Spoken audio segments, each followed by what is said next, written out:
오늘 우리에게 주시는 하나님 아버지의 말씀은 사무엘상 30장 11절에서 20절까지 봉독해 드리겠습니다. 무리가 들에서 애굽 사람 하나를 만나 그를 다윗에게로 데려다가 떡을 주어 먹게 하며 물을 마시게 하고 그에게 무화과 뭉치에서 뗀 덩이 하나와 건포도 두 송이를 주었으니 그가 밤낮 사흘 동안 떡도 먹지 못하였고 물도 마시지 못하였음이니라.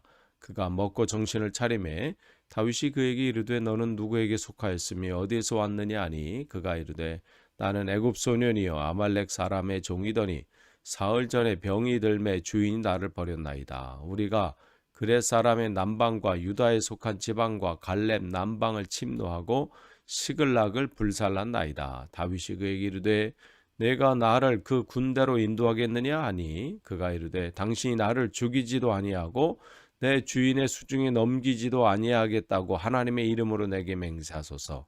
그리하면 내가 당신을 그 군대로 인도하리이다 아니라. 그가 다윗을 인도하여 내려가니 그들이 온 땅에 편만하여 블레셋 사람의 땅과 유다 땅에서 크게 약탈하였으므로 말미암아 먹고 마시며 춤추는지라. 다윗이 새벽부터 이튿날 저물 때까지 그들을 치매 낙타를 타고 도망한 소년 400명 외에는 피한 사람이 없었더라. 다윗이 아말렉 사람들이 빼앗아 갔던 모든 것을 도로 찾고 그의 두 아내를 구원하였고 그들이 약탈하였던 곧 무리의 자녀들이나 빼앗겼던 것은 크고 작은 것을 막론하고 아무것도 잃은 것이 없이 모두 다윗이 도로 찾아왔고 다윗이 또 양떼와 소떼를 되찾았더니 무리가 그 가축들 앞에 몰고 가며 이르되 이는 다윗의 전리품이라 하였더라. 아멘. 우리가 계속해서 이 새벽 기도의 시간에 이제 사무엘상 말씀 나눕니다. 끝을 향해 가고 있는데 오늘은 30장 11절에서 20절 말씀 함께 나눕니다. 이제 다윗이 위기를 맞이했었지요. 동족과 이제 전쟁에 참여할 수밖에 없는 그 진퇴양난의 상황 가운데 또 하나님의 역사하심으로 또 그 위기를 벗어나고 자기들의 이제 가족들이 있는 또 시글락에 온 거예요. 도착해 보니까 마을은 불타고 지금 난리가 아닌 거예요. 가족들은 다 포로로 잡혀가고 생사가 어떻게 됐는지 확인이 안 돼요. 그러니까 함께 했던 사람들이 그 모든 이제 이 일이 일어난 것을 원인을 다윗에게 돌리면서 다윗을 돌로 치려 하는 상황. 그러니까 즉 죽이려고 하는 거죠. 그러니까 위기가 왔을 때 그들은 최악의 것을 선택한 거죠. 그런데 다윗은 그 가운데 어떻게 했어요? 정말 죽음의 위기 앞에 있어요. 가족도 가족이고 자기도 지금 상황이 지금 어려운 상황 가운데 있을 때 그는 최선을 선택하게 되죠. 신앙은 바로 이때를 위한 훈련인 거예요. 사람이 감당하기 어려운 또 위기가 찾아오게 되면 그 사람의 됨됨이가 드러납니다. 그 사람의 본 모습이 드러나게 돼 있어요. 신앙의 훈련은 이 위기를 어떻게 내가 이겨낼 것인가, 그때를 위해서 지금 신앙 훈련을 하는 거예요. 말씀을 읽는 것도 마찬가지고 묵상하고 기도하고 이것이 무슨 남들이 하니까 쫓아하는 것이 아니라 삶의 위기가 올 때가 있거든요. 그때 우리가 내 삶을 망가뜨리지 않고 온전히 하나님 앞에 나아가기 위해서. 그래서 다윗이 예전에 블레셋으로 피하기 전에는 어떤 모습이었나요? 그때 이제 사무엘상 27장에 보면 그 다윗이 마음에 생각하기를 내가 이대로 있다가는 사울 왕에게 큰 일을 당하겠다면서 블레셋으로 도망가잖아요.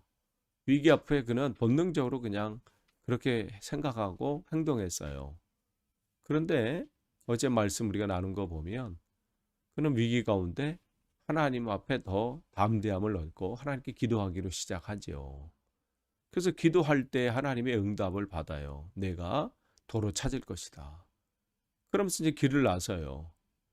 함께 했던 600명의 군사를 이끌고 가는데 가는 도중에 200명은 탈진한 거예요.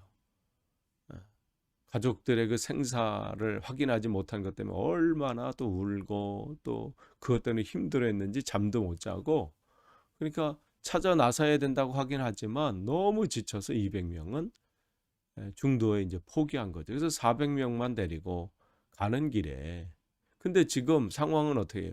어디로 가야 할지도 몰라요. 또 그 가족들이 지금 어디 있는지도 모르고 그냥 무작정 나선 거예요. 그러니까 하나님의 기도하는 가운데 하나님의 응답을 받았어요. 찾는다고 하셨어.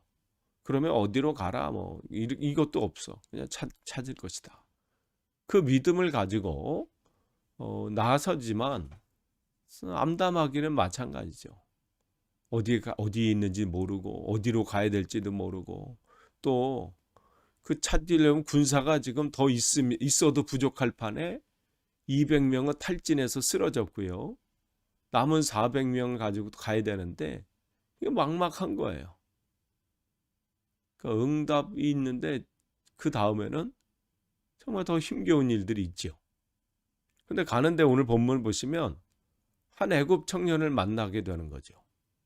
근데 그 사람의 지금 상황이 어때요?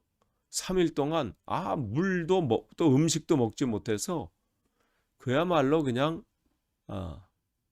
사람의 모습만 하고 있는 그런, 거의 죽게 된 그런 상황 가운데 있어요. 그 더위에 물도 마시지 못하고 음식도 먹지 못하고, 지금 자기 코가 석자잖아요. 가는 길도 지금 하고 어디 갈지 바쁘고 분주하고 급하고, 그런데 또 돌봐야 될 사람이 등장한 거예요. 이스라엘을 돌본다면 뭐가 일어나요? 멈춰야 되고 또 시간을 써야 되고 수고해야 되고, 그런데 아무리 바쁘고 급하고 분주해도 섬김과 돌봄을 실천하게 되는 거예요. 근데 여러분 기억하세요. 이들이, 또 다윗이 이 한 사람, 그것도 이방 사람이에요. 이스라엘 사람도 아니고, 이 사람을 돌보고 또 섬기는 이 실천이 그들이 지금 찾고 있는 가족, 또 기도의 응답의 시작이었다는 것을 알았을까요? 알았으면 미리 그냥 그 사람 만날 때마다 벌써 그냥 뭐 했을 거예요. 그냥 지나갈 수도 있는 상황이에요. 그냥 그를 무시하고 지나갈 수도 있는 상황이지만, 그들은 다윗뿐만 아니죠. 또 거기 함께 있는 사람들이 그를 돌보는 것을 마다하지 않았다는 거예요. 그러니까 여러분, 어떤 위기 가운데서도 어떤 상황 가운데서도 우리가 마땅히 해야 될 일이 있어요. 뭐 내가 다 갖춰진 다음에 나는 이 일을 하겠다. 내가 뭐 시간이 남고 경제적으로 뭐 해결이 되고 모든 것이 뭐 되면 그때 내가 섬기고 돌보고 이렇게 해야 되겠다. 그런 것이 아니라 지금 상황은 바쁘고 분주하고 아직 뭐 정리된 것도 아니고 해야 될 일들이 있고 뭐 하지만 내게 주어진 돌봄과 섬김이 내게 그 일들을 해야 되는 상황이 오면 기꺼이 하는 거죠. 그 기꺼이 할 때 그 섬김과 돌봄을 통해서 하나님의 기도의 응답에 실마리가 풀려지기 시작하고 또 응답을 받는 시작이 되는 것을 우리는 보게 됩니다. 그러면서 그들에게 이제 얘기를 듣는 거, 너 어디서 왔냐? 난 뭐 어떻게 왔고 상황이 어렵고 뭐 이렇고 뭐 저렇고, 그래서 지금 당신들이 찾는 사람은 뭐 저기 있고, 이 얘기를 쭉 듣게 되는 것이죠. 그러면서 18절을 보시면 쭉 이야기를 다 들었어요. 그래서 그 이야기를 듣고 다윗이 함께한 400명과 함께 이제 일사불란하게 움직여서 그들을 다 물리치고 또 빼앗겼던 것을 다 도로 찾게 되죠. 그러면서 18절부터 보면 빼앗겼던 같은 거 도로 찾고 뭐 아내도 찾고 또 그들이 이제 잃어버렸던 가족들, 모든 가족들을 다 찾는데 성경 뭐라고 기록하고 있나요? 크고 작고 빼앗겼던 것이 뭐 크든지 작든지 뭐 중요하든지 아니든지 모든 것을 하나도 빠짐없이 모두 다 되찾은 거예요. 이러한 역사가 누가 하신 일인가요? 하나님이 하신 것이죠. 그런데 여러분 기억하세요. 다윗이 하나님으로부터 응답을 받았어요. 근데 그 기도할 때가 상황이 편안한 상황이 아니에요. 정말 이제 가족들의 생사는 확인 못했어요. 지금 자기와 함께하는 사람들은 자기를 지금 죽이려고 돌을 든 상태죠. 그럼에도 불구하고 신앙은 그때 신앙의 실력이 발휘되는 거예요. 위기 때 무릎을 꿇었어요. 그럴 때 응답을 받았지요. 그러나 어디로 가야 될지 모르는 거예요.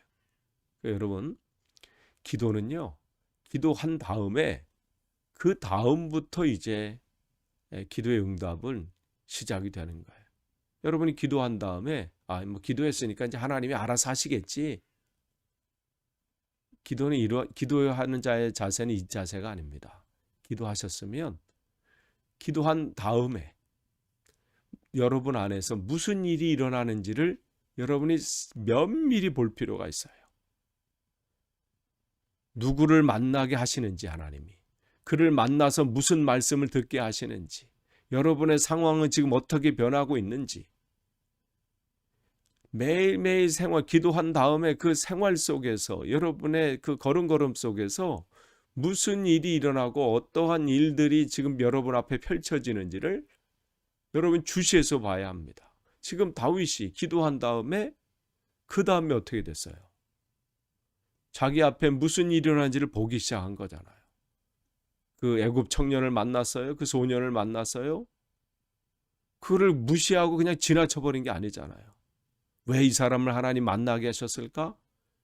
여기에 무슨 길이 있지 않을까? 하나님의 말씀이 이 사람을 통해서 주시지 않을까? 그것을 소홀히 하지 않은 거예요. 무시하고 왔다면요, 계속 헤맸을 거예요. 때를 놓쳤을 거예요. 그런데 그 순간순간 하나님이 무슨 일을 하고 계시는지, 지금 내 길 속에서 어떠한 지금 말씀을 보여주시는지, 그래서 보게 되는 거죠. 그러니까 신앙의 걸음걸음 속에 기도한 다음에 그냥 막연하게 하나님이 아시겠지가 아니라 그 걸음 속에서 하나님이 무슨 일을 하는지를 주목하는 것은 매우 중요합니다. 다윗이 그걸 무시하지 않고 그 사람을 섬기고 또 돌봤을 때 놀라운 일들이 일어나는 거잖아요. 그러니까 비록 여러분 지금 풍요롭지 못하다 할지라도 지금 여전히 분주하고 바쁘고 또 여러분의 삶의 그 여러 가지 문제로 인해서 여러분 혼자 그 일을 감당하기 벅차다 할지라도 여러분이 섬김과 돌봄 또 하나님이 기뻐하시는 일들이 여러분 앞에 주어졌을 때 그것을 무시하지 않고 거부하지 않고 그 일들을 감당할 때 그것은 바로 여러분에게 은혜가 오는 겁니다. 여러분에게 하나님의 그 축복의 통로가 열리는 계기가 되는 거예요. 오늘 다윗이 그랬고 다윗과 함께한 사람들이 그러한 은혜를 누렸어요. 모두 다 잃어버린 것을 회복하는 놀라운 일들이 일어나게 된 거죠. 끝을 맺습니다. 우리는 성경을 볼 때 과거에 무슨 다윗이나 아브라함이나 뭐 이런 사람들이 예전에 이러한 일들을 했다. 그 역사를 알려고 하는 게 아닙니다. 그 하나님께서 이들을 통해서 어떠한 일들을 하셨는지를 오늘 우리에게 말씀해 주시는 거예요. 그 하나님은 동일하신 하나님이십니다. 다윗에게 이렇게 역사하셨던 하나님은, 이렇게 일하신 하나님은 오늘 우리에게도 동일하게 그렇게 일하십니다. 여러분 오늘 이 말씀을 붙잡으시고 여러분이 어떠한 어려움 가운데 있다 할지라도 어떤 위기 가운데 있다 할지라도 그것을 놓고 기도할 때 기도하는 것을 끝나지 마시고 여러분의 삶 속에서 마땅히 행해야 될 일들을 행하시고 그 가운데 놀라운 기도의 응답이 있기를 간절히 축원합니다. 기도하겠습니다. 하나님 감사합니다. 오늘도 말씀으로 하루를 시작합니다. 하나님 우리 가운데 삶에 어려움이 있을 때 그 어려움에 매몰되어 무너지지 않게 하시고 그 가운데 기도함으로 한 걸음 나아가게 하시고 또 기도한 후에 하나님께서 내 삶 속에서 어떠한 일들을 행하고 있는지를 볼 수 있는 믿음의 눈을 허락하여 주시어서 그저 기도로 끝나지 않게 하시고 기도의 응답으로 우리의 삶이 회복되는 데까지 나아갈 수 있도록 인도해 주옵소서. 예수님의 이름으로 기도하옵나이다. 아멘.